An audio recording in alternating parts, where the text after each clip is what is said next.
Hey everyone, welcome back to FPL Fran. Today's video is going to be the Game Week 1 cheat sheet. If you've never seen the cheat sheet series before, it's effectively a series where we look at all the best players in FPL at all sorts of different price points.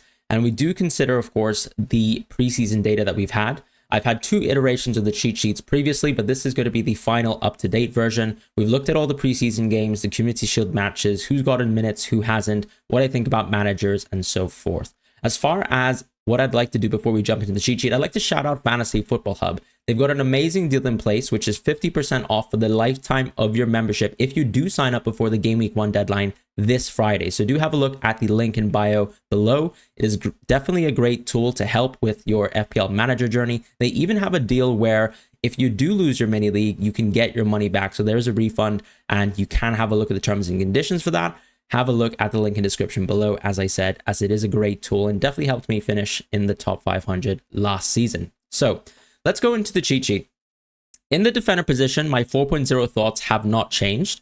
I do still think that despite Kadioglu potentially joining this Brighton team, the reality is Barco was signed to be a starting player for this team. I can't just see Barco suddenly dropping back to the periphery on the bench. I think that Kadioglu can play multiple positions. If you've seen his career, he can play in even the midfield type positions or right back. And I think it's very possible we see him at right back as well to start the season if he does get signed. Barco, in my opinion, will still play for the first few fixtures. I do think the gamble is there. Harwood Bellis is the player that I'd go for just simply because the fixtures are slightly better for Southampton compared to both Ipswich and Leicester. Although Ipswich actually have some really tough games and they're sandwiched with some nice ones. So if you kind of like the idea of a Greaves or a Johnson, I don't really mind that. In the 4.5 position in the defenders, we don't have too many changes. The one big pick that I've shot up to the absolute top is Quansah from Liverpool.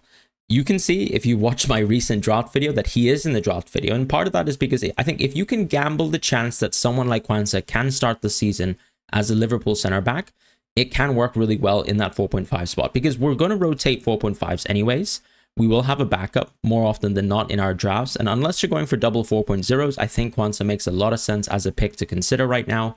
As far as players like Anderson, Konsa, Mykolenko, Dunk, they all have different relationships. Notice that when Crystal Palace, for example, have a great Game Week 2 fixture, Mykolenko is another player who actually has good fixtures on Game Weeks 1 and 3. So there's relationships between all these players.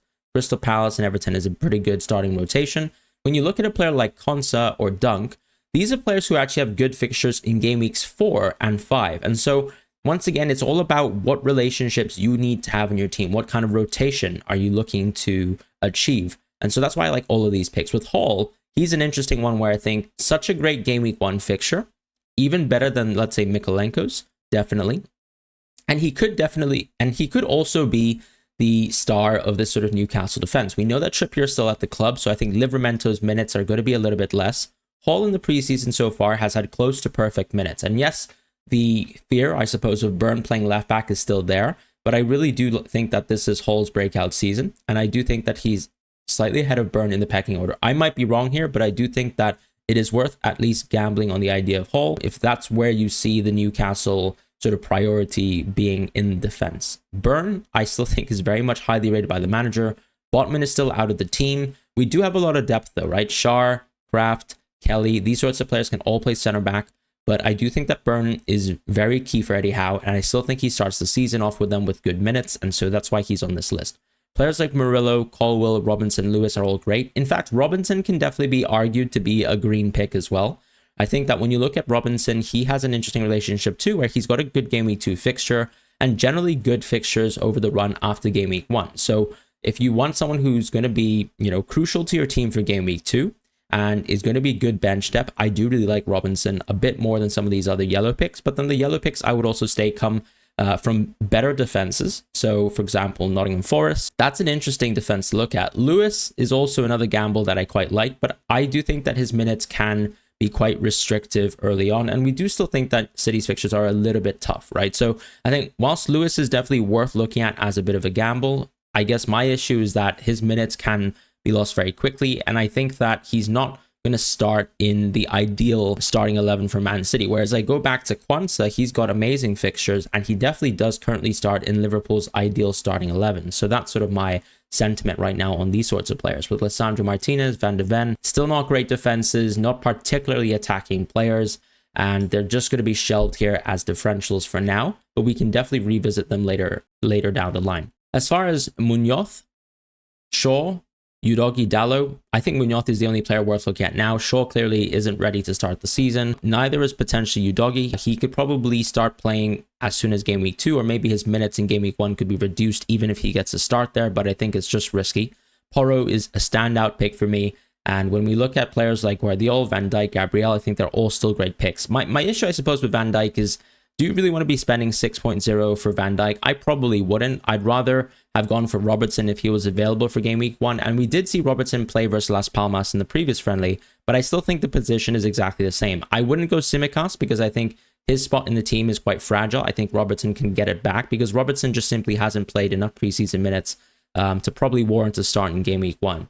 When I compare it to, let's say, the Quansah situation, I think the big difference there is that someone like Konate has been active in the preseason, but it's very clear that Quansah has been the preferred defender. So I don't see that changing unless Quansah puts in some really bad performances. Whereas in the Robertson case, I don't think Tsimikas is necessarily the starting one right now in Slot's mind. Potentially that can change, but I think Robertson can quite easily get that spot back in the team without, let's say, Tsimikas having to play poorly, as an example. As far as Gabriel and Saliba, I have tiered Gabriel a little bit ahead of Saliba. We just saw them both score off of a Declan Rice corner set piece action in the Lyon friendly. But I have to say, when you look at the underlying stats, it is very clear that Gabriel still is the pick that I would absolutely go with over Saliba, right? We can look at the stats last season in terms of the actual returns. We can look at the stats last season in terms of the underlying stats as well. And Gabriel is quite a bit clear. I also don't think that Gabriel's minutes to start the season are bad at all. So from that perspective, I can't really see Gabriel being a bad pick, and I do think I would side over Gabriel over Saliba. As far as, let's say, Trippier, I still think that he's a little bit of a threat. Not only can he maybe still leave the club, I suppose, within this window, but he also does seem to be someone who is struggling for a bit of fitness. It might be the case that we see Livramento start the season, and one of the issues with players that are as good as Trippier is if you miss a key game, like let's say game week 1 for Southampton at home, then suddenly it doesn't really make sense to go for Trippier at all. And so if our minutes are not guaranteed in the greatest fixture, that is the issue. As far as players like White and Alexander-Arnold, I do think that White is not necessarily overpriced. I think he's very much like Saliba, where later down the line in the season, we can absolutely consider White in our teams. I just think that for the attacking threat, there's not too much really separating someone like White and Gabriel. So I do still like Gabriel at that price point to start the season at 6.0. Whereas with Trent, you're looking at a player here who just has an incredible run of games to start. Looked brilliant in the last preseason friendly where he started, played a good amount of minutes, and I imagine that will only tick up as we start the season. So Trent for me is still a fantastic pick in the defense.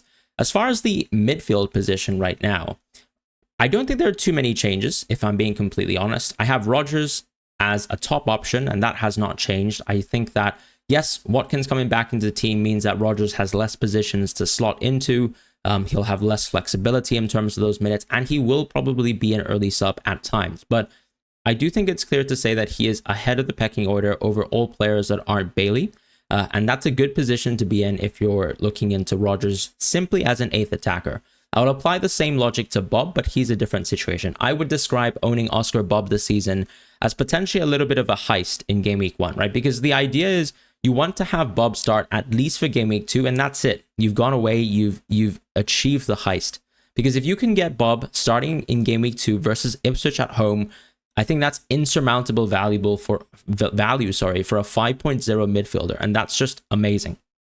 So Bob is definitely someone that I'm definitely looking at. But the flip side, of course, is that 8th attacker suddenly becomes a little bit more dull. We heard some news about Sam Lee talking about how Bob and someone like Savinho are going to be competing for the right wing minutes. And I think that's somewhat true. But we also have to be flexible in our beliefs and understanding that realistically, there are two, I suppose, midfield spots, right? We're talking about Foden and Bernardo, Foden and KDB, as probably the preferred pairing in most situations. So if Foden's not ready for game week 2, fine. Bob can definitely start again. But I still think that it's wrong to just think that Bob and Savinho are exclusively fighting for those right wing positions in the team, because with KDB there, with Bernardo fit, you can still find the team defaulting into situations where they don't necessarily need to have a traditional sort of holding with type of winger within the team. So I do think that Bob's minutes could be quite susceptible as soon as game week 2. And that's the pendulum swing, right? either think that Bob starts in game week 2, he's an amazing pick, you find a place to put him into your draft at 5.0 as the 8th attacker, or you skip Bob and you go for what seems like a little bit of a safer pick in Rodgers, who might not have 90 minutes per game, but definitely should be starting most of the fixtures to start the season up until the European fixtures. As far as the 5.5 position, we have had quite a few changes. Minte has been added, and you might be surprised to find out that I've immediately catapulted him into the top position. I think I have to put my hands up and say, and I think I've responded to some of the comments in the previous video, that I definitely missed out on adding Minte to the cheat sheet. And I've also probably missed out on the value of the 5.5 rotation aspect a little bit, right? Where if you're looking at Brighton's fixtures, yes, they don't look amazing to start, but generally speaking, it's not like any of the fixtures are superbly bad except for game week 3. And then game week 4 and 5, you'd like to have Minte in your team. You also don't want to pre-book a transfer necessarily for a 5.5. And I think Minte does actually look like the class that he is promised, given the Feyenoord underlying stats. Even if you, let's say, take into account a little bit of inflation, even if he can return at least half of those underlying numbers that he had last season, he will be a great pick. And I think his minutes are good to start the season. His competition right now seems to only be the Arsenal player who was also signed by Brighton. And Adingra seems to be competition for the left wing position, which definitely is Mitoma's spot to lose. As far as Smith Rowe, I think he's in an even better position in terms of the lack of rotation or options that Fulham currently have. He can play in very advanced positions, and I think the only concern, as I've mentioned in previous videos, is just going to be fitness. However, he's played a lot of preseason minutes already, and I think that's the promising sign for a player coming back from some pretty extensive injury histories. And so Smith Rowe, for me, with Fulham's fixtures to start the season, is an amazing pick. With Semenyo, I think we need to sort of discuss Solanke first, right? A lot of people think that Solanke leaving the team will mean that Bournemouth are suddenly an awful attack. I don't disagree that Bournemouth's attack might overall drop off, but you have to think that a lot of things do get redistributed to some of the players.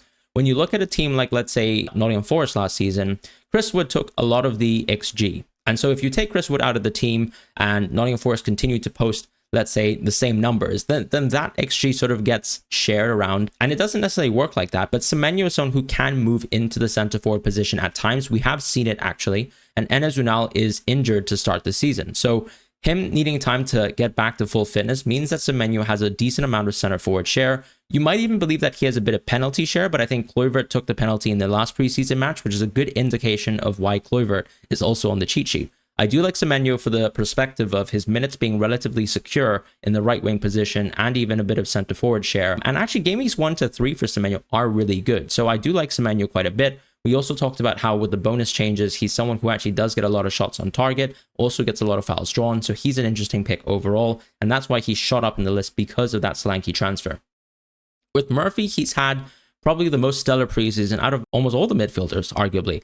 But I think we also have to be totally clear with Murphy as someone who, when you look at the underlying stats, is still someone who is not absolutely game-breaking. So I think, yes, Murphy is an interesting pick. I think Murphy is going to start the season as a right wing quite a few times, but he will also be subbed off early. And so I do think the issue with Murphy, I suppose, is whether you think you'll get enough value from the early fixtures for Newcastle and whether you're higher on Murphy because of the preseason form over some of the players who are a little bit more established, in my opinion, in posting very consistent numbers, potentially having better minutes within their respective teams above Murphy. And so that's where I've sat on Murphy. I'm a little bit lower than most, and he's not currently someone that I'm thinking about in terms of any sort of draft variation with my teams. But once again, it's a little bit of, what is your sort of belief? I suppose if you're really into the preseason, you think that people can translate that immediately. I mean, it's hard to skip past Murphy. With Brent Brereton Diaz, he's an interesting one where Southampton actually, for the club that they are and for the expectations that we have for this season, is someone that all of us probably believe will not do as well. But when you look at the underlying stats last season, even in a team like Sheffield United, which were an appalling offense, I have to say the numbers are incredible for Ben Brereton Diaz, and he will probably play a lot of center forward, and that means that Armstrong's pushed out to the wings, but I won't necessarily say that that's bad for either player. I had actually asked Rob T, who's very often shares the sort of season-long goal projections for players, and Armstrong's goal projections did not change after Ben Brereton Diaz joined the club. And Ben Brereton Diaz's goal projections are also really good, as sort of predicted by the market. So that's without penalty share, as I'm guessing, because I think Armstrong will take penalties over BBD. The thing I like about BBD, once again, is the underlying stats, the center forward share, and overall, that's enough to be interested in, given that game week 2 and 5 are quite nice for Southampton, given the expectations. At the other sort of 5.5 tier, I don't really love any of these players to start the season now. I'm a lot colder on some of the Nottingham Forest wingers, and part of that is because I still think that they will probably boast one of the weaker offenses within the league, and I have to say that Chris Wood is the only attacker that I'm remotely interested in right now. I think Gibbs White is interesting, but I'll talk about why I've dropped him too. But with Hudson-Odoi, I suppose the concern is that they still have a little bit more depth this season on the wings. He is still probably ahead in the pecking order, but do I actually really love going for Hudson-Odoi to start the season, given his underlying stats as well in the previous season? Probably not. As far as Andreas Pereira, he's dropped off a cliff as well in this cheat sheet, and part of that is because it seems like he's actually actively involved in transfer rumors out of the club. I still think that that's a big uncertainty. We've also seen in the preseason that he's clearly dropped deeper into the team and plays a basically non-10 role, whereas Smith Rowe is the more advanced player if you had to look at the two 5.5 Fulham midfielders, which also includes Iwobi, who's not on this list but potentially actually deserves to be on this list. I would say probably in a similar position to maybe Brereton Diaz to start the season, just because the Fulham fixtures are that good, or even Andres Pereira if you want to just downgrade Iwobi for whatever reason in your mind. But those are my thoughts right now on Andreas Pereira. With Mavididi, I think he's going to be a slow burner and a great pick for Leicester because the minutes are there regardless of whether he plays left wing or 10. And I think that when the Leicester fixtures get better, we'll definitely consider him as even a rotation pick that we could move into if we start the season with the likes of Smith Rowe, Minte, or Semenyo.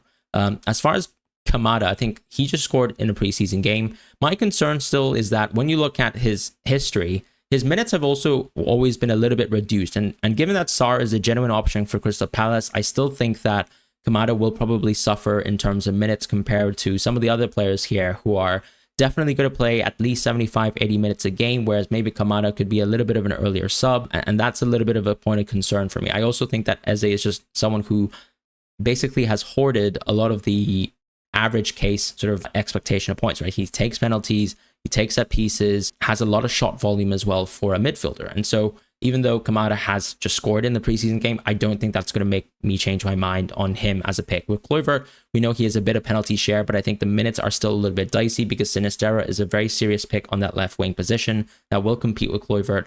And I'm definitely not sold yet on going for Kluivert or Sinisterra. As far as the 6.5 position, Brennan Johnson and Gibbs White have been dropped. Brennan Johnson partially because of the Solanke transfer. I think that means that Kulusevski minutes get redistributed in two spots, right? Either the Madison spot or the right wing spot, and that just means a slight reduction in Brennan Johnson minutes. As far as Bailey, I think his minutes still look good. He's on some set pieces, and generally speaking, if you can ignore the Arsenal game, it's a generally great run of games for Aston Villa players at that sort of price point, right? Bailey is still an extremely high producing player. You can see the underlying stats, and I think he's still a great pick.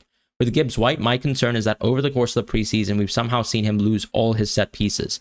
So Elliot Anderson has taken some, Elanga has taken some. Another concern of mine is, does he really have the penalties? And potentially, because we've never been able to answer that question where Chris Wood and Gibbs White are on the pitch, and neither have taken a penalty over each other, I think you're also buying into Chris Wood being, or rather Gibbs White being a penalty taker. And that is a source of concern if you really think that that's a huge volume of the expectation of what kind of points he can get as a player. So even though the starting three fixtures are really good for Nottingham Forest, I'm still a little bit lower on Gibbs White now than I was at the start of the season. Garnacho, I think, still is a great pick. I don't have any issues really with him. I think what we saw, and why you can also see that Ahmad has been dropped quite low into the tier list being a differential pick now, is simply because I think Garnacho would probably be ready to start game week 1 or ready to start game week 2. And the reality is that Ahmad will be sort of following behind either Rashford or even Garnacho for minutes. And keep in mind, Sancho's still at the club, Antony's still at the club, so it's very hard to envision good minutes for anyone outside of Garnacho and Rashford right now in those wing positions. Yes, some of these players could even potentially play minutes at the center forward position, which includes, let's say, Sancho or Bruno Fernandes, whilst Højlund is out, or let's say Xerxes is not fit, which was the case in the Community Shield. But it doesn't really change my mind on the minutes of these sorts of players. Kulusevski with the Solanke signing, I think, once again, drops back in the pecking order. Sobo is someone who I was interested in just watching his role within the preseason. I have to say that I don't think he's going to play behind the striker the whole time. If you look at the way that, let's say, Liverpool are progressing right now out of the back, he does play quite a role in that. And it definitely doesn't mean that he's going to be in consistently great attacking positions. Yes, on the counter, we've seen Sobo very, very interesting. twice already this preseason. But as a pick to go for at 6.5, I'm still not that sold about him. I think the average position is probably worse than we expected at the very start of the preseason. And for that reason, I'm not that high on Sobo. We've also taken Harvey Elliott out of the cheat sheet. I think that the last Palmas friendly was a good iteration and understanding of how the minutes can go. And when you look at someone like Sobo and the amount of depth Liverpool have in center mid positions, or even the 10 spot, when Zubimendi joins the team, then that definitely means that Sobo is going to lose minutes as well, in my opinion. So at the 7.0 position, I think Eze still reigns supreme. Yes, of course, there's going to be question marks around the transfer potential, question marks around the fitness, but I think him starting the previous friendly was already a good start for Eze. And realistically speaking, the Brentford at away game isn't the best, but actually the general run of games between game weeks 1 to 5 is very good for someone like Eze. As far as Mbumo, I'm still a little bit lower on him because Tony's still at the club. And until Tony leaves, I'm not going to raise Mbumo up another level later down the line. As far as Rashford, I still think his minutes are great. Yes, of course, he was a little bit poor when it comes to the finishing in the Community Shield. But that doesn't change my thoughts on Rashford as a player. I still think that he's going to get into great positions as long as the minutes are there for Man United. Are we expecting for Man United to be a top 4 club? Not necessarily. That's not what I'm trying to say. I still think that they're actually going to be a high volume sort of producing team. And definitely a little bit more attack tilted compared to defense, which was the case last season as well. So I think players like Rashford and Garnacho, with the sort of price drops, relatively speaking, right, for a United winger, if we look at, let's say, the standards that we've seen for prices over the last few seasons, these are still good prices to be invested into United. Am I fully sold on them at the start of the season? Probably not, because once again, there's a lot more depth in the team than there was, I suppose, in previous years. With Martinelli and Trossard, it seems like Martinelli is going to start in game week 1. I would argue that some of these preseason matches give you a bit of a dress rehearsal, but I do think that the early substitutions for Trossard will continue. Getting the minutes right on Martinelli, in my opinion, is not really worth the gamble, and so both options are differentials for me. With Gordon and Diogo Jota, I think these are the great picks in the 7.5 position, and potentially if you don't want to go for, let's say, a Bruno Fernandes or an Odegaard, you can definitely go for players like Gordon and Jota instead, right? Jota is someone who is a little bit more minutes risky because ultimately he has more depth to sort of compete with. And he's not going to play 90 minutes per game like he did, for example, within the last friendly match because of the depth that they have within the squad. I do think that it is his position to lose at the start of the season. And if I had to compare Jota and Diaz, I always have to say that I prefer the center forward, especially if they're playing out of position as a midfielder. So that's why I'm so much higher on Jota than Luis Diaz for now, who's just a tier below, because I also think that he'll start the season once again in game week 1. But the question is, with players like Gakpo and Darwin, who are still definitely very capable players, how quickly can they lose their minutes as soon as game week 3 happens or game week 4 happens? And I do think that that might necessitate a transfer, particularly within the Luis Diaz situation. Jota could be an interesting one if Darwin's really struggling to break through and take back that starting spot. With Gordon, yes, of course, small doubts in game week 1 as to how ready he is to play 90 minutes. Last season, we saw Newcastle, even amongst the sea of rotation that was needed and wasn't present because of the injuries, we saw Gordon play an insane amount of minutes. And I can't see that really changing for this team, even though Barnes is back, because Gordon is such a crucial player. However, with Trippier not actually leaving the club, I do think that that sort of takes away from the overall appeal of Gordon. But still, a great pick to start the season for game weeks 1 to 3, and definitely a player that I absolutely love. As far as Maddison, he still remains as a differential for me. I think we did see an absolute fall off once he suffered from a couple injuries last season, and that's not great, right? We still want to see a Maddison who's fully fit on set pieces, plays at least 75, 80 minutes a game consistently, as opposed to someone who can at times be benched for Kulusevski. So that is still my concern. I think that the Maddison spot, he needs to sort of prove to, let's say, Ange and even Tottenham's, I suppose, that he is going to be continuing as the starting 10 for the team and going to consistently play in good positions to allow himself to succeed as an FPL pick. Right now, I'm just not that sold. With Bruno and Odegaard, I have to say that their picks are just extremely locked and solid. No real concerns with these players. Great 1 to 3 fixtures for Odegaard. With Bruno, not exactly the best run of games, but you start with a great game week 1. And I think you can argue that if, let's say, United just improve a little bit from what we saw last season, that he's still underpriced, in my opinion, given the fact that he has penalties, given the fact that he's on set pieces. If you compare it to Odegaard, for example, he's a huge controller for the team, but it's not like he's on penalties. I would say that's firmly in Saka's camp now, and he's not on set pieces like the corners as well, where you can see, despite Arsenal being such a great set piece team, you're looking at more the indirect free kicks for someone like Odegaard, or even direct free kicks. As far as the 9.5 tier, Foden for me is such a brilliant pick for the season. I'm still extremely high on Foden, that despite him potentially missing out on a start in game week 1 for Chelsea, I still think he's that good. But he has to be rated yellow because of the uncertainty there. With KDB, yes, I think a lot of people will say if KDB is allowed to play football, if he continues to start every season or every game at the start of the season, is he going to be a brilliant pick? Is he going to be a green pick? Yes, absolutely. But I still think that at his age, that there clearly is a workaround here with City where they're trying to balance the minutes. And also at his age, I don't see him necessarily playing 90 minutes per game. He's very often going to be a 75-minute substitution, and I don't think that's going to change for the foreseeable future. So that is something that dampens me a little bit from KDB.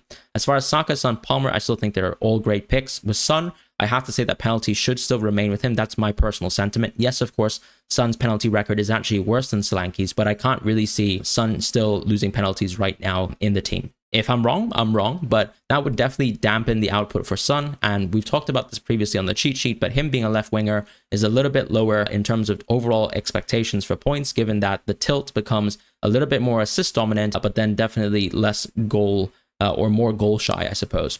As far as Palmer, still a great pick. We saw him play in the preseason, which is nice. Maybe minutes reduced from Man City, but after that, if you, let's say, are still fully bought into the Palmer experience, still a great pick, right? When we look at the underlying stats here, what's interesting to point out is that Palmer just had great underlying stats, even when we look at non-penalty stats, right? His NPXG is extremely high. He could continue to take a lot of set pieces and penalties, which just makes him an elite pick. My concern, I suppose, with Palmer this season is I'm not exactly that high on Enzo Maresca. I think arguably the team is a little bit worse under his management compared to Poch, and maybe that's a bit of a hot take, but I think that that could drop Palmer's output. And then the second question is Chelsea going to get that many penalties? I don't think it's possible to really say that penalties are something that are predictive, right? So previous penalties don't mean future penalties will happen. And Chelsea had a great aberration of penalties last season. I can't see them necessarily leading the league again in penalties, particularly if, let's say, Sterling's not gonna be in the club, because I'd imagine that he probably drew a lot of those penalties, and he's definitely a profile or type of player who you would think could lead to them, and he's gone or likely to leave. So with Salah, I think, yes, people look at the friendlies and of course, you know, the comments about him being on the touchline are definitely, you know, still there. But I think we have to say that even when you look at last season's numbers, they are absolutely ridiculous. And a lot of the same complaints were made about him playing on the touchline. Yes, when you look at the last friendly, it wasn't the Salah show whatsoever. We saw a lot of Diaz, we saw a lot of Jota, and very little of Salah in terms of good positive actions. But I still think you have to say over the course of his career, has he been able to consistently get into great attacking positions? Is he the penalty taker of the team? Are his minutes really strong? I would still say that all of these still remain true, and I don't have too many concerns over Salah at the start of the season right now, which is why I'm where I'm at right now with Salah. As far as the forwards, this is the last position of real importance. I don't really have too many crazy thoughts on the forwards. We have Jebetson, who's potentially a 4.5 to consider because of Solanke leaving, but we know that Enes Unal will quickly join the team. Stewart, of course, is impacted by someone like Ben Burt's and Diaz, but we expect substitutions to be a thing, and he'll get some minutes there. I don't think there's any clear 4.5 that is going to be starting games consistently, not at least based on my expectation. Vardy is interesting because of the Daka injury, and that could give him a good surplus of minutes at the start of the season and penalty share, which is really nice. So there's that. As far as the 5.5s, with João Pedro starting a preseason match, I still think that he has to shoot back up to the top. The sort of asterisk is removed from João Pedro, and despite the game week 1 minutes being potentially low because the auto sub potential is high, I don't think the competition is that elite for João Pedro. I do think that he's going to consistently play in the 10 position. He can also play multiple roles in the team. We've seen that under De Zerbi as well, and I do think the manager is very fond of him. I mean, what is not to like, really, with João Pedro? So still very high on him. With Welbeck, I've added him as a bit of a differential, but I still can't see his minutes being that good. He will probably still be a little bit of an earlier sub as some players come back into the team with full fitness. And as long as João Pedro's on the field, you also take away the penalty taking aspect of Welbeck. At 6.0, I do like Muniz and Wood still very, very much. I think I like Muniz over the course of game weeks 1 to 5 more so than Wood, but Wood is also excellent for game weeks 1 to 3, right? There's literally no bad fixture there between 1 and 3, and that's a great run, particularly if you're gearing towards a game week 4 wildcard. The underlying stats are there. I also think Taiwo Awoniyi will not challenge his minutes for the first few weeks. Calvert-Lewin is an interesting one. We've had him on the cheat sheet, and part of that I think is, you know, he's a penalty taker. He's a slightly poor finisher, but that is restricted to, I suppose, the 2 injury-ragged seasons. And so the question is, Calvert-Lewin coming off of a relatively injury-free season last season, can he come back to full form, like, for example, under Ancelotti, and is that at all possible? I think I have to hold and reserve my judgment a little bit and say that Calvert-Lewin's a bit of a wait and see, but I think he's definitely a pick that we can definitely keep an open eye to for the season. With players like Cunha, still waiting for them really to have good fixtures. With Fulkrug, Jesus, not that interested for now because West Ham's fixtures are tough. I think Jesus' minutes are a little bit dicey because he can either start as a center forward and get subbed off at 70-75 minutes, or he can actually start off the bench like he did in the preseason friendly versus Lyon. As far as 7.5, my thoughts on Solanke have not changed too much.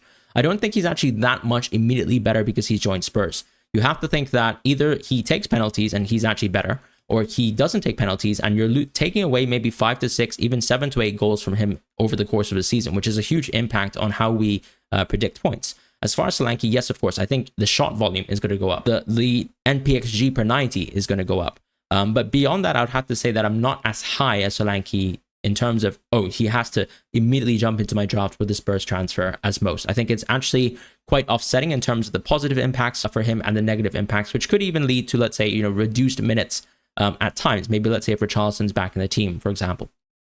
But someone like Mateta and Tony, I think Mateta's actually going to come back to the team. Maybe he won't start in game week 1, but I can't see him not starting as soon as game week 2.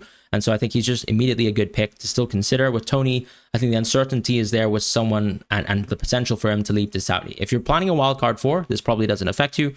But right now, we have heard some news from Fabrizio Romano that he could be a Saudi League target. And that's not great if you're going for Tony because the fixtures are so good for games 1 and 3.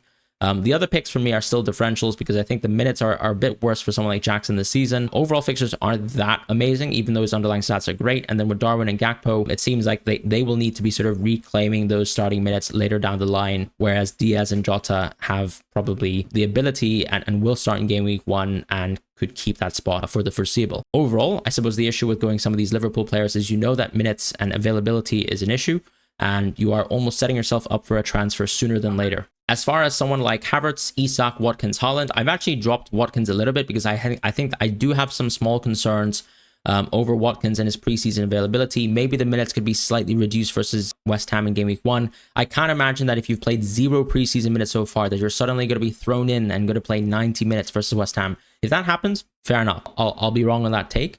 But then you also have Arsenal at home. And then, of course, a good run of games starting with Leicester in game week 3 away.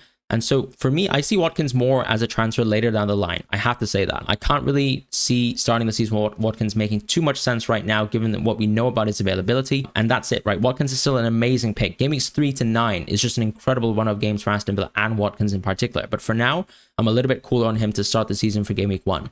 Havertz, Isak, Haaland, still interesting to me. Havertz, at the end of the day, you have to say that there's a mix of center forward share and a mix of less center mid share, but it more than likely means that Havertz is going to be playing 85-90 minutes a game because it's not really him who's going to lose out in terms of minutes, right? It's Jesus, it's potentially someone like Nwaneri, who we've seen as a very common substitution, particularly for the center forward to allow, let's say, Havertz to push up or for Jesus to, let's say, move up. And so right now, I think Havertz's minutes are good. He's more of a game week 1 to 3 pick, so definitely very good with a wildcard 4 tangent. But then maybe when you consider game weeks 1 to 5, it's not necessarily the case that you want to be doubling up on, let's say, an Arsenal, let's say, attacker. And that could sort of put Havertz in a little bit of a dicier spot for people who are not planning wildcard 4.